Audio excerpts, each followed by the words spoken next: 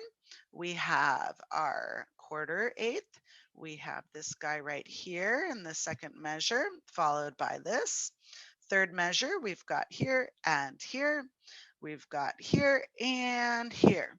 So 2017 didn't ever include this rhythm. Ready? 1 and 2 and ready, go. Da da da da da da da da da da da da da da da da da da da da. 2016. 1/4 followed by 8th, 3/8 notes. Something new. What? Oh, I kind of like circled too much of it. You got me here. Okay, so what I want to point out is that if I were to equate it, it's most similar to this guy in that it has that dotted 8th note to start off. So if we wanted to add it to our rhythm chart here, we would have a dotted 8th note followed by 3/16 notes. Okay. Let's see if I can put this in close enough. Put my dot. And I need 16 notes here. And if we want to have a whole measure of them, oh Lord, I have to draw it again. Here we go. Here we go. Doop, boop, boop, boop. Okay, so what would this sound like? We have 1 and I'm just going to do this rhythm. 1 and 2 and da da da da da da da da da da da da da da da da da. Yeah. Okay, then we go back to this guy. We've got our dotted rhythm here and back to this one again, and then we have this also. Okay, so this one's a little bit trickier. Let's see. Yeah, sorry, I'm not going to erase. We'll see if we can still read this rhythm, even though my pen made it all messy. Here we go. We are performing the 2016 rhythm together. 1 and 2 and ready, go. Da da da da da da da da da da da da da da da da da da da. I would say it is worthwhile doing this one again. I want to slow it down, and we're going to try doing this one in 6, the way we did that first one in 2019. Ready? 1, 2, 3, 4, 5, 6.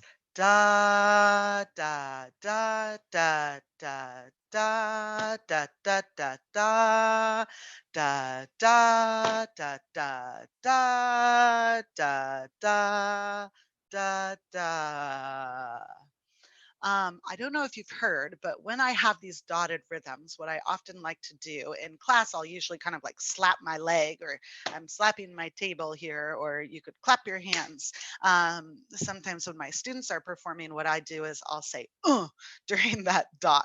So we've got da, da, da, da, da, da. That's that second measure there. Look at the third measure. Da, da, da, da. That dot, you really, I know I passed over the word syncopation earlier, and this is the best we can get in terms of syncopation. It makes it feel a little bit cool when we have that dot. Da, da, da, da, da. Question. Is it okay if I tap or, on my desk, or even clap my hands while I'm singing on my recording, on not during the practice time, but like actually in the recording? Answer. Yes, it is. It cannot be a metronome or anything like electronic. But if they are listening to your voice and they can hear you actually tapping or clapping the big beats, then that is totally fine. There's nothing wrong with that. If that helps you, go for it. Not a problem. Alrighty. In 2015, I'm going to kind of move a little. Well, actually, I think, yeah, I have two more of these for you to look at.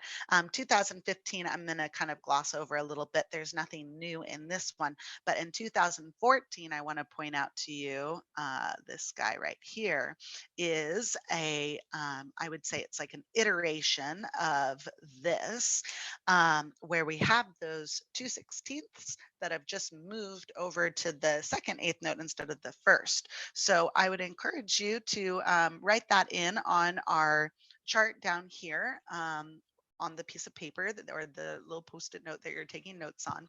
Let's just practice this rhythm. I'm not going to rewrite it myself, but we'll just sing it. Ready? This one rhythm perpetually. 1 and 2 and da da da da da da da da da da da da da da da da. And like I said, those 2/16th notes could be displaced to the third eighth note too. Da da da da da da da da da da da da. But we haven't seen any examples of that yet. So one of the things that I would encourage you to do is to go back, rewatch in the video, or if it's annoying to use YouTube and like slide the bar, you can find all of these questions released as they're going to be PDF documents. If you go to the College Board website, AP Central, and this is one of those sites that I have bookmarked on my browser. I go to it all the time, and you'll see the 2019 exam, all of the FRQs, including melodic dictation and harmonic dictation, which we don't have this year. And then you have to click on this little guy that says past exam questions to see 2018 and earlier. And boy, data is a wonderful thing. We can use that to help us feel comfortable with what to expect in 2020. So I want you to go in and see, are there any other 6/8 rhythms that we haven't talked about yet that come up maybe randomly in 1998 or something like that? What should we be practicing to expect in 2020? So before I leave you, I'm going to give you another little assignment. I have the same link before, which is just some vocal warm-ups to practice singing, especially for my instrumentalists out there. And a second one that works more on skips, some leaps, working on singing different intervals, singing, obviously we need to be able to sing triads, but singing fourths and so on. And then I have given you two released questions that we are going to perform next time we meet together. So if you want to practice them ahead of time, that would be wonderful. You can see they both are in 6/8, of course, but good news, they both major. One of them is in bass clef, one of them is in treble clef. Again, eventually we will tackle minor keys. We're just not quite ready for it yet. So look over these before I see you next, and I will see you on Friday, and we will sing these together. So I hope you guys have a great Wednesday, and don't forget to send me a tweet about what's your favorite sports team. Have a great day.